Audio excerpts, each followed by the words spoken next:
I'm all for women behaving badly. Mind-blowingly stunning. Ooh, I just got freaking chills reading that again. This was pretty good. I hated this. This was written for me.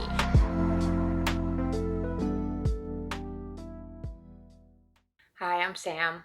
There's quite literally no one asking me to do this, but I just moved and I should be unpacking boxes right now, specifically my books, but I don't want to. So instead, I'm going to tell you about the books that I read in July. So before we get into the books, I thought it would be kind of fun to talk about a little bit more stats of what I read, because a surefire way to make a situation more fun is to add some statistical analysis into the mix. I read 9 books in July, so it was a pretty low month for me. Yeah, I was packing and moving and all of that, but my moods were pretty much consistent with previous months. So mostly dark, mysterious, reflective, tense, and emotional. I don't know where informative is coming from, but I do feel like sometimes Storygraph's genres and like moods that they assign to certain books are not very accurate. That's the breakdown of mood. I read mostly medium-paced books. The books that I like to read are usually mostly medium-paced. I don't really know what that means necessarily. 22% fast-paced and 11% slow-paced, so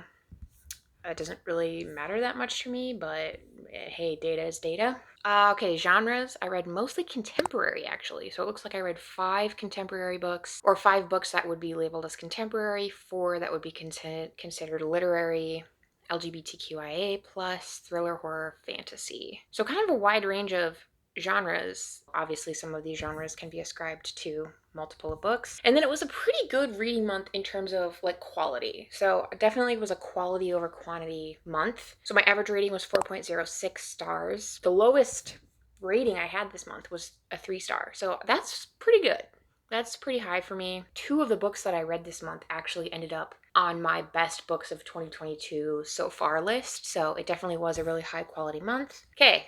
First book I read was House of Hollow by Krystal Sutherland. I actually listened to this on audiobook. This follows a main character, Iris, who has always been really strange, and her older sisters have always been really strange too. They became more strange after an occurrence when they were kids, when they disappeared for a month and then mysteriously returned without any memory of where they were, why they disappeared. And now that she is in high school, she has to go on a journey to find her older sister who has gone missing in sort of mysterious circumstances that kind of mirror how they disappeared when they were kids. Basically, she has to uncover the mystery of what happened to them when they were kids in order to find her older sister. This was young adult horror and I really enjoyed it. Lately, I've realized that I enjoy young adult horror when it's about young women behaving badly, threatening people, killing people, acting cruelly, basically acting in any way that a young girl or woman is not supposed to. I'm all for that. So I'm all for women behaving badly. So I liked this a lot and I gave it 4.25 out of 5 stars. Next is a book that ended up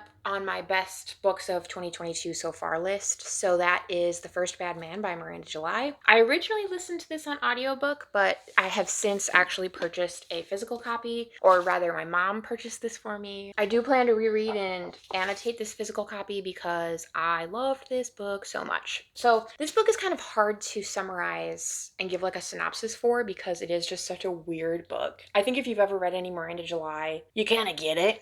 But basically it's about this woman who's like 40 something. She works at a nonprofit women's self-defense program. She's in love with her coworker who happens to also be pining after an underage girl, and he wants to get permission from our main character Cheryl to consummate his love with this underage girl.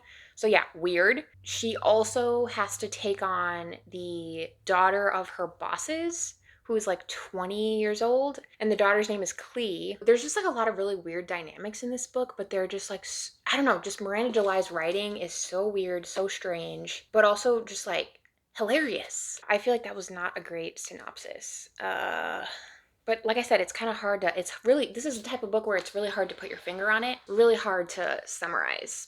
But I also discussed it in my favorite books of 2022 so far video, and then this was in my July TBR video, so good for me. I read something that was actually on my July TBR. Miranda July has become one of my new fave authors. I love it, and I will read anything Miranda July writes now. And I gave this 4.75 out of 5 stars initially, but now it's just like, I just love it so much. I think I just have to give it a 5, and that's that on that.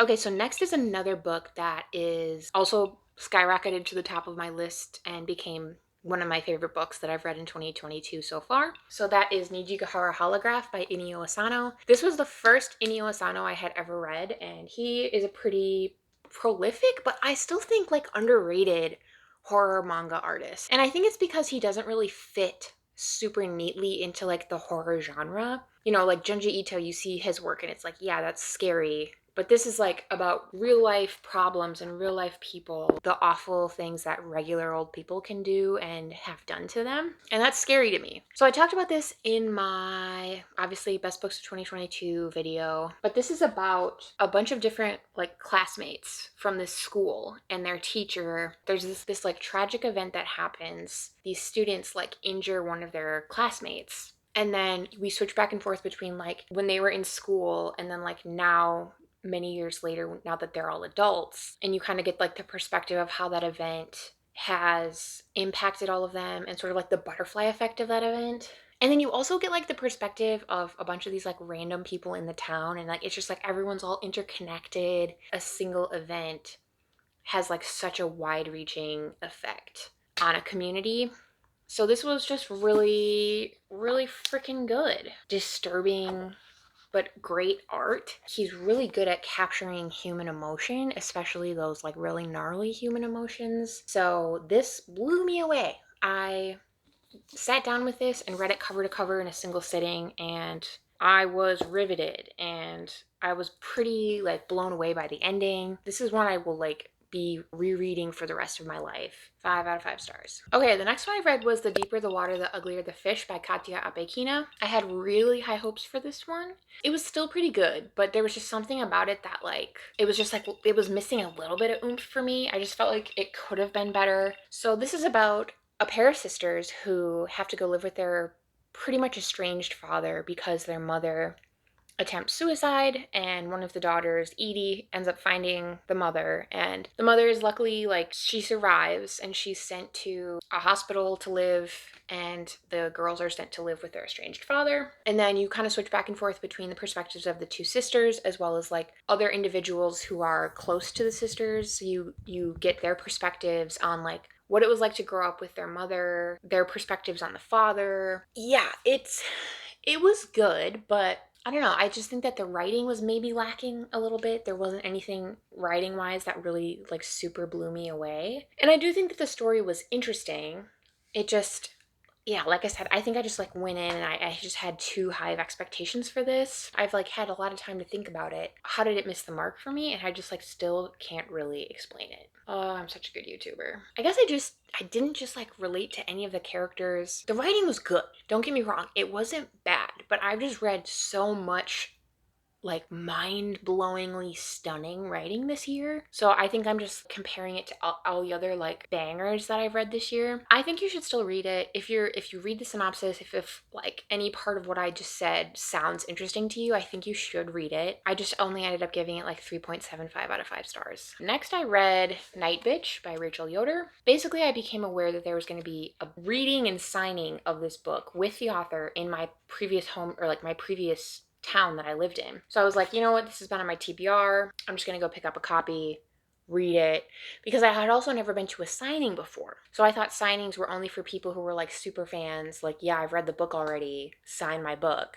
So my dumbass was like, I have to read this and have it annotated before she signs it, otherwise I'm gonna be like a poser. And then I freaking showed up with my like copy, my tabbed copy, and I was like, you know, reading along with her like a freaking nerd, and no one else did that. No one else. I would be surprised if even like 25% of the people at the signing had actually read the book already, so the more you know. So I had read some of the book before going to the signing. I did a vlog of it. It was really fun, but like, yeah, I was like really stressed about the signing because I thought that I was gonna like mess up some sort of etiquette or something. But yeah, she signed my copy. Rachel Yoder signed my copy to the most super of the blompers. And I was like, I need you to write a really weird inscription. And she was like, okay, because she seems like a really weird lady too. Anyway, Sam, what is the book about? One day the mother was a mother, but then one night she was quite suddenly something else. At home, full-time with her 2-year-old son, an artist finds she is struggling. She is lonely and exhausted. She had imagined... What was it she had imagined? Her husband, always traveling for his work, calls her from faraway hotel rooms. One more toddler bedtime, and she fears she might lose her mind. Instead, quite suddenly, she starts gaining things, surprising things that happen one night when her child will not sleep.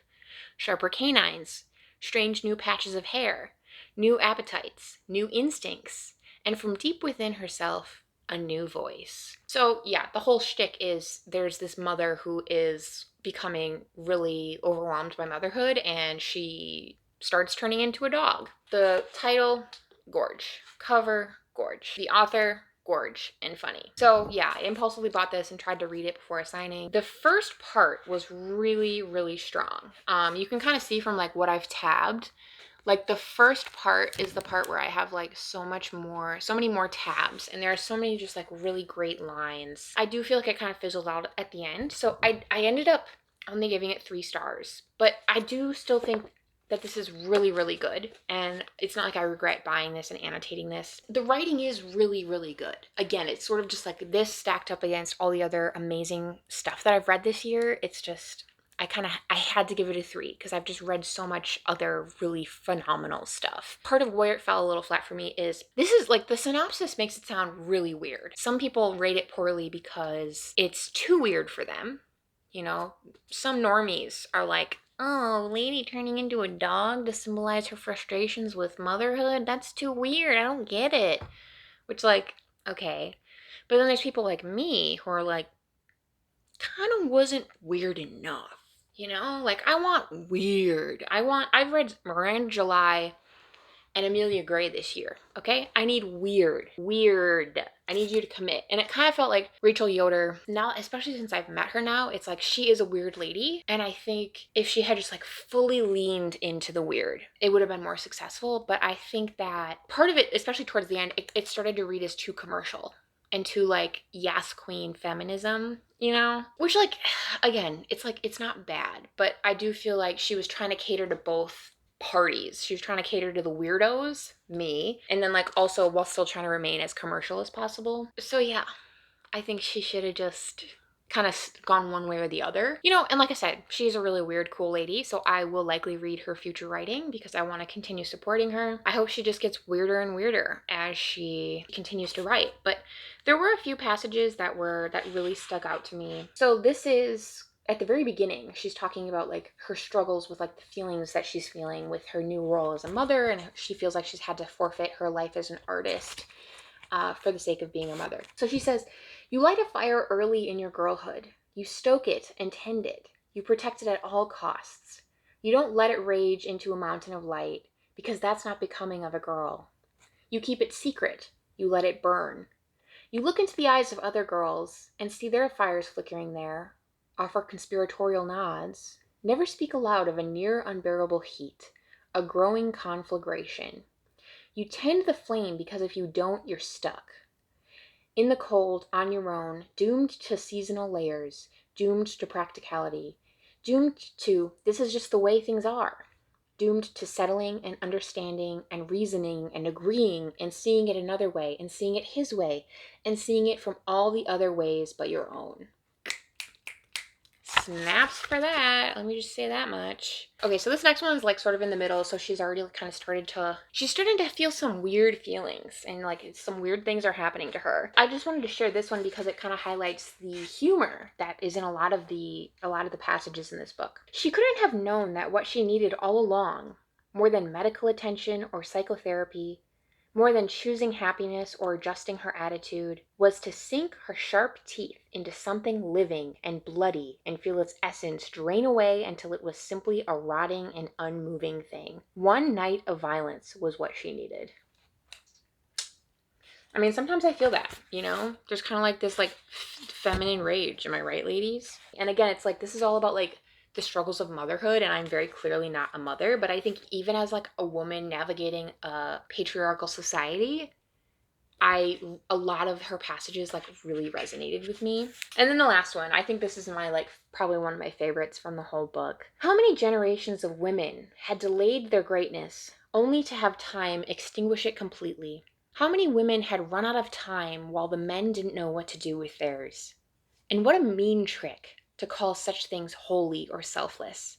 How evil to praise women for giving up each and every dream.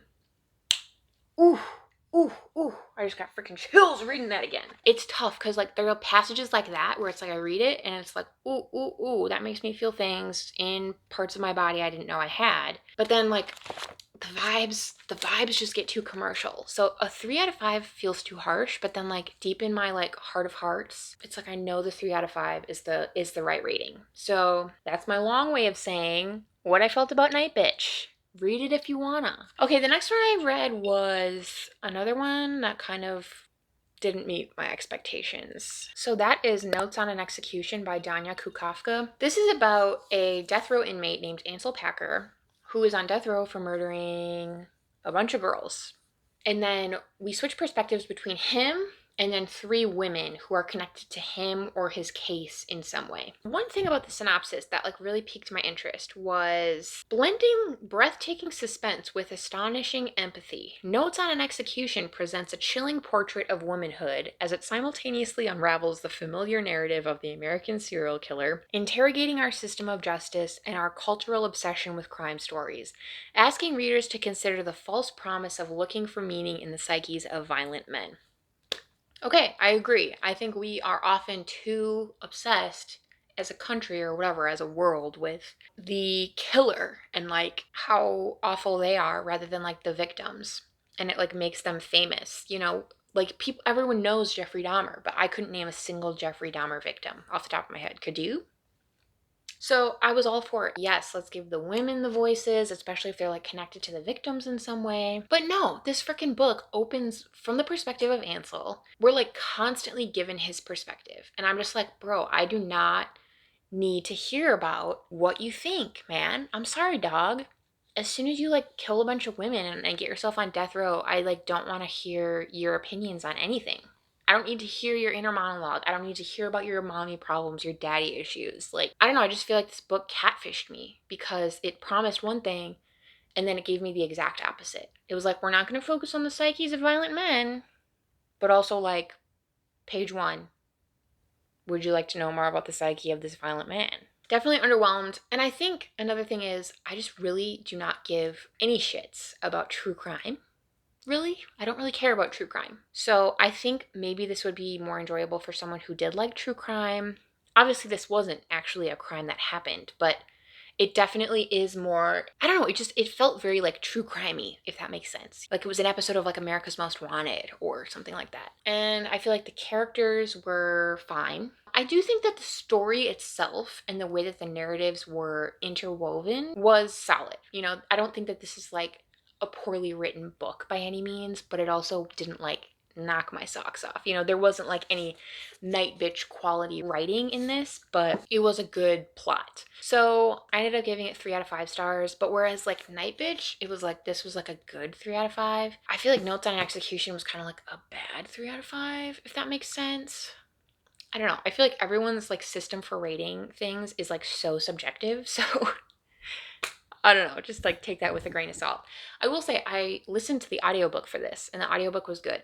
So if you're an audiobook girly and you want to read it, you can listen to it. Next, I read Boy Parts by Eliza Clark. So this is about a young woman named Irina who takes explicit photographs of men in her neighborhood or men that she finds on the street. And she finds this boy or man, or I think he's of age, but like this young man at her local supermarket who becomes her new model. Then she also gets this offer from a gallery to have like a show at the gallery. But basically as the novel unfolds, she just becomes more and more unreliable. It doesn't help that she like does a lot of drugs, drinks a lot. She just like has a lot of really self-destructive behaviors. This was a really, really fun read. It really put me on edge. Really solid, really good, really unique, but I don't know. I can't really put my finger on it. It's kind of like the deeper the water, the uglier the fish for me, where it's like there's just something about it I can't quite put my finger on yet that just like didn't fully do it for me. But I still recommend it. I still highly recommend it. Because part of me also wonders if like maybe I was just like wasn't in the right mood for it, because I'm also like a huge mood reader. And I wonder if I was just kind of like forcing it because it was due from the library. But that's boy parts. And then the next two are DNFs. So I was flying high in July. And then I hit like this really big slump where I just like nothing was like doing it for me. And the first DNF is actually one that won the Booker Prize, and that is The Vegetarian by Han Kang. I hated this. And I don't know if that was the point, but anyway, this is about a young woman named Yang Hee who lives with her husband, and she is like the picturesque, subservient wife living in a misogynistic, like, gender roles society. But then she has a nightmare one night and she decides to stop eating meat and animal products, and her husband like cannot cope with this. There's like, the book is separated into 3 parts. First part is all from the perspective of the husband, and like him just like bitching and moaning about how much he misses his like unassuming wife that would just like blindly listen to everything he told her to do. So he just like cannot cope with her having an independent thought. And it's like to the point where there were scenes where people were like verbally and physically abusing this woman and then like trying to hold her down to like to force feed her meat. And I'm just like, what? Like, what is going on? It also had a pretty uncomfy scene of animal abuse. But yeah, what really just like pissed me off, to be fair, it's not like she was like, oh, I want to become a nudist and I'm not going to wear clothes anymore. And I know that like vegetarianism is still not super mainstream in all countries, but this did not seem like that crazy of a thing to want to like change about your lifestyle. So I don't know. There's just something about this that really rubbed me the wrong way. And the whole first part of the story being from the point of view of the husband was not fun. It's like, I do not really want to read from the perspective of a stereotypically boring misogynist. I'm sorry. And I think even if the author purposely constructed this character this way, maybe it's like a commentary on gender roles in South Korea. I don't know. But either way, it didn't make it any less awful to read from that perspective. So I just quit reading it and looked up the ending on Wikipedia. And I honestly don't regret my decision, because it doesn't seem like the other 2 parts were going to be that much more enjoyable for me. So, I guess if you've read The Vegetarian and you liked it, what am I missing? What did I miss? Because I just don't, I do not fucks with it. And then the next DNF was Reprieve by James Han Mattson. This is one where I kind of like, I went into it thinking like, yeah, I could DNF this one, because this is about 4 people who enter into this contest to do this like escape room. But it's like basically a full contact haunted house. If they can endure all of the horrors, then they like get a cash prize at the end. Before like the night ends, someone breaks in and like kills one of the contestants. Yeah, that sounds fun. But a lot of people I've heard complaining about it were like, yeah, there's only like, you only spend like 10% of the book actually like in the escape room, and the rest of it is just like leading up to it. So I guess I should have kind of been prepared, but literally like the first 25%, all of this like from this one character. And Jay was like, hi, this is who I am. This is my backstory. My dad just died. It's pretty sad. This is the mental state that I'm in right now. And then the next chapter was literally just like, hi, I'm the character number 2. And this is my mental state. And this is where I grew up. It was just like, really? I don't know. It's like, I'm fine with getting to know the backgrounds of multiple characters. That's fine. I can handle that. I have read Battle Royale where there's like 42 students in the classroom. I get it, okay? I'm fine with having a bunch of characters. But to me, it's like, I don't want to have to sit through like, here's character 1, here's character 2, here's character 3, here's character 4. Okay, now we're at the end and here's some action of the 4 characters you just met. So I just completely lost interest. So I just think it would have been a lot more palatable if it had like started in the action and then we kind of like flipped back and forth between the characters to get like their backstory. I don't know. I just feel like that's like story writing or like storytelling 101. I was so bored and uninvested in this book that I actually didn't even look up the ending after I DNF'd it. So yeah, again, if you read this book, if you loved it, what did I miss? What did you like about it? Let me know. Okay, next, I read another banger, The Hike by Drew Magary, and heard it was weird. Heard it was fun. But then when I like saw this copy at my used bookstore, I saw this little blurb that said, it's a more cynical version of the Phantom Tollbooth mixed with a game of Dungeons and Dragons. Which I like Phantom Tollbooth and Dungeons and Dragons, and I love being cynical, so I was like, oh, this was written for me. This was just really funny. I love Drew Magary's writing style. Just like, okay, we're on like the second page, and our main character is like talking about how he's observing a wedding party. There was an entire villa of wedding party bungalows, along with designated smile spots, where a pushy photographer could hold a dozen groomsmen hostage for 45 minutes without access to a cocktail. Funny. That's funny. So yeah, I clearly annotated this. Had a lot of thoughts. I think yellow was just like good writing. And then blue was, what was blue? Also, is it chaotic of me to like switch my colors for annotating with every book I read? Because I see most people like have like a set system where they're like, yellow means it was something that made me happy. Blue was something that made me sad. But I'm kind of just like, I want it to match the aesthetic of the book. Maybe that's chaotic. I don't know. So blue, what was blue?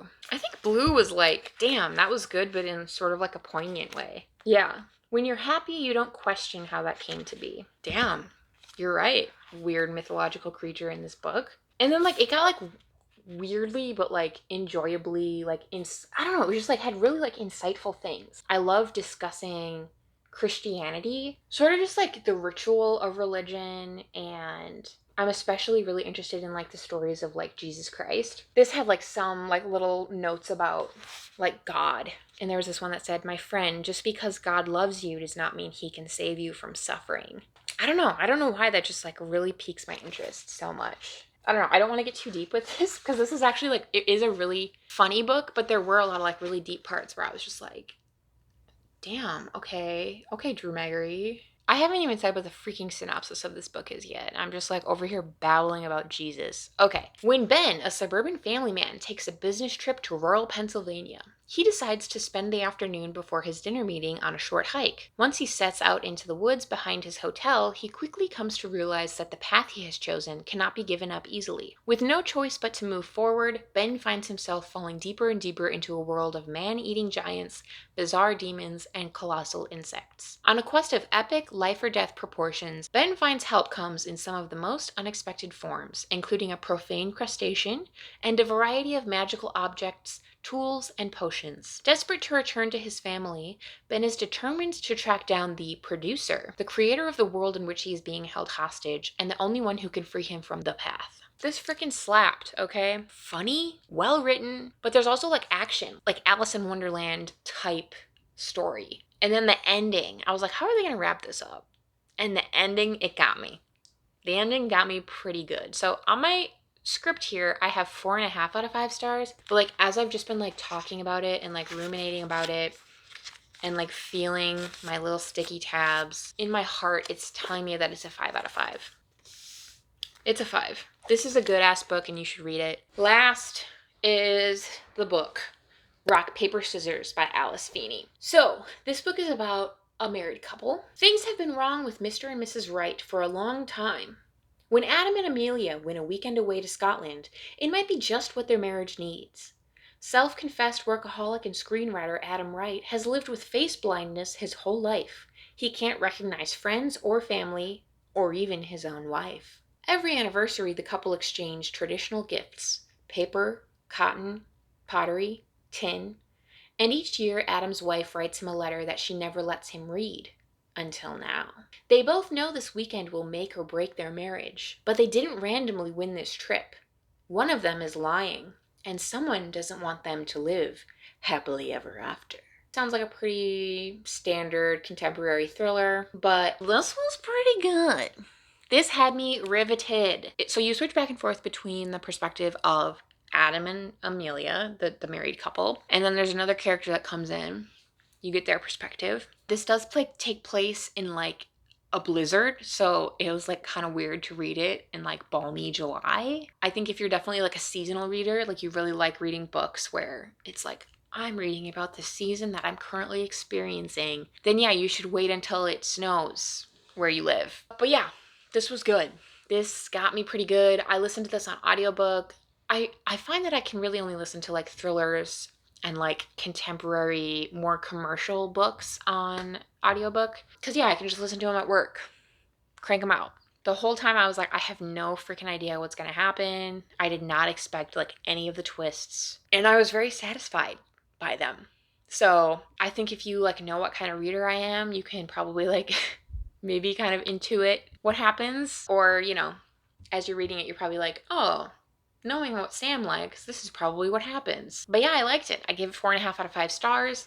I don't know if I necessarily need to own this. I'm not the type of person who I think would ever really reread thrillers. But yeah, for all my thriller loving peeps, you should read Rock, Paper, Scissors by Alice Feeney. So that is everything that I read in July. But not to brag, I have been reading quite a bit in August, and I'm currently in what is going to be like my home library. So I have a little like window seat over there, flex. I already ordered like a cushion, so I'm gonna make like a little reading nook over there. Chair with an ottoman right here. I can maybe show you guys the chaos. Okay, so I have like this chair and ottoman that I got from the Salvation Army for $150. And it is like so comfy and so amazing. And I have already read 2 books on it. So be jealous. And then I haven't put my books away like formally yet because I'm like waiting to see if I don't know, I might want to get like a new bookcase because my current bookcase is like so tiny. I think we need an upgrade. And then here is the coveted reading window nook in progress. I already have plans for how I'm going to decorate it, but I'm not going to give away too much because maybe we'll do like a full like room tour once I get my life in order. And then you guys can see where the magic happens. Now we are going to transition to, oh, this has been like off the whole time. No!